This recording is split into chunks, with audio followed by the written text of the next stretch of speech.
you can't really create a product and then launch it. Because first of all, you don't know how to do that. You might know how to create the product, but you do not know how to market or sell it. You don't know how to advertise it. You don't know how to communicate about it. You don't know how to ship it. Like, there's all sorts of things you just don't know. But worse is you don't know if people will use it. And so what companies do that roll out new products on a relatively continual basis do is they don't develop the product and then go sell it. They continually communicate with their customers about what product the customer is willing to buy next, and then they develop that. And so you have to have your market identified, and then you have to be in continual communication with the market while you develop the product. It's not, I build a better mousetrap and the world comes, marching to my door. That isn't how it works. You got to find out if someone wants to buy your stupid thing. And then the next thing is that even if you have a great thing, you're going to go talk to people and they have 50 great things that they might buy. And they're all great, but they're not going to buy all 50. They might buy one, maybe, and maybe they'll buy it this week, but probably they'll buy it in 6 months. And they're not going to buy any of them, no matter how great, unless they're on fire and you're selling water.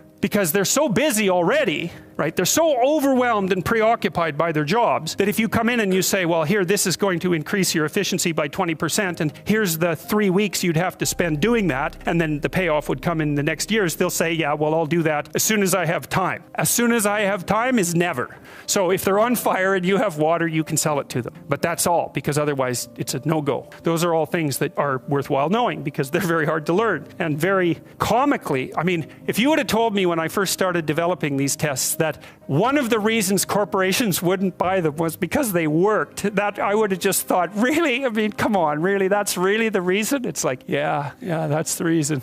Very, very problematic. And then they already have their processes in place and they're entrenched. And then the next problem is, you haven't got any customers. I think I told you that before. You don't have any customers and you show them the statistics, but they can't understand the statistics. And they also have 200 other people selling them things, and 50 of them are crooks. So they're just lying about what they're doing. And they can't tell the difference between the liars and the people who are telling the truth. And so they can't understand the statistics for themselves, and they can't verify them anyways. So what they ask you is, who else is using it? And if the answer is, well, everybody, then you don't even have to do the sale because you're already rich. And if the answer is nobody, then they're going to say, well, why is nobody using this? You say, well, it's the hottest thing that's come along. And they think, well, I'm not going to be the sucker who gets painted, red and fired because this failed. That they do not think this might make me succeed. People do not care about whether or not they succeed. They care about whether or not they fail.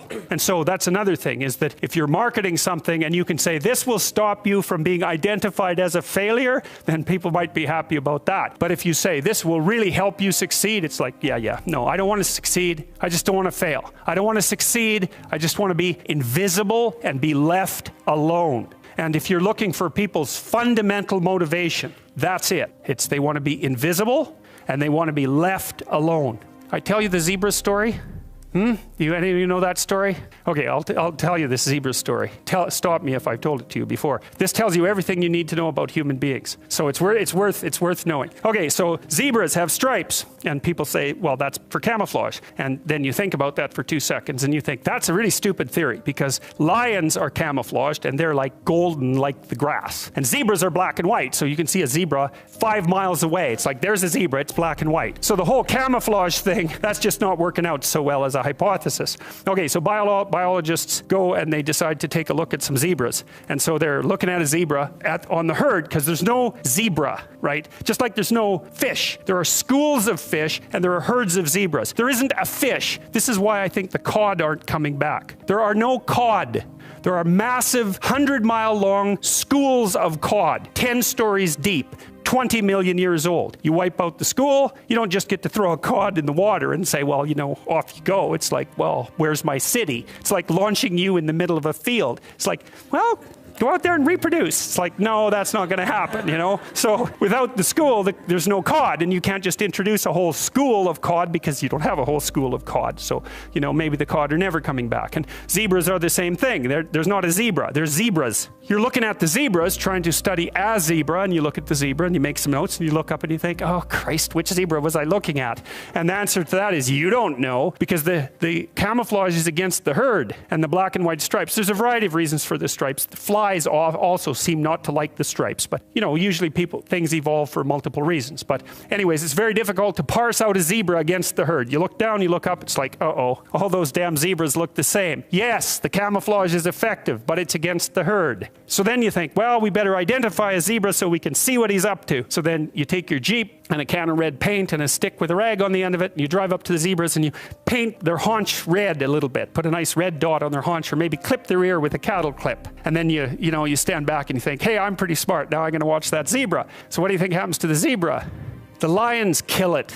Right, because lions, they're smart, right? Hunting animals are smart, but they have to identify a zebra before they can organize their hunt. They can't just hunt the whole herd. They have to pick out a zebra. And so maybe it's like a zebra that's got a sore hip or something. And so you think, well, nature's kind. It just takes the weak.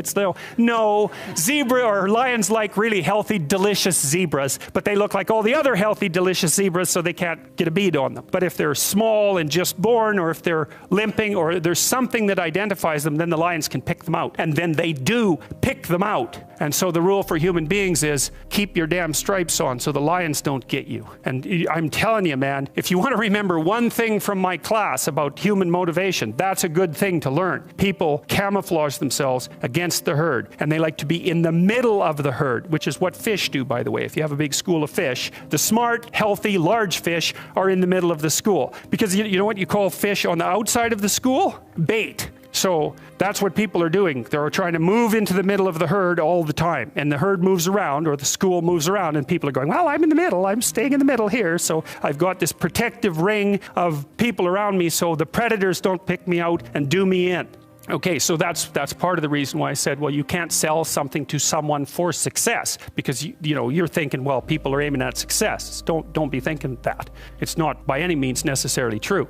Trait neuroticism is a powerful motivator. And trait neuroticism is, let's not be too threatened or hurt, right? That's the negative emotion system. And the negative emotion system is a killer source of motivation. You also see that there are scales of well-being that have been designed, mostly by social psychologists, which means they're very bad scales most of the time, because their psychometric capacity is absurdly low, generally speaking. So what you find with scales of well-being, sometimes they're talked about as scales of happiness even, is that people aren't after happiness, they're after not hurting.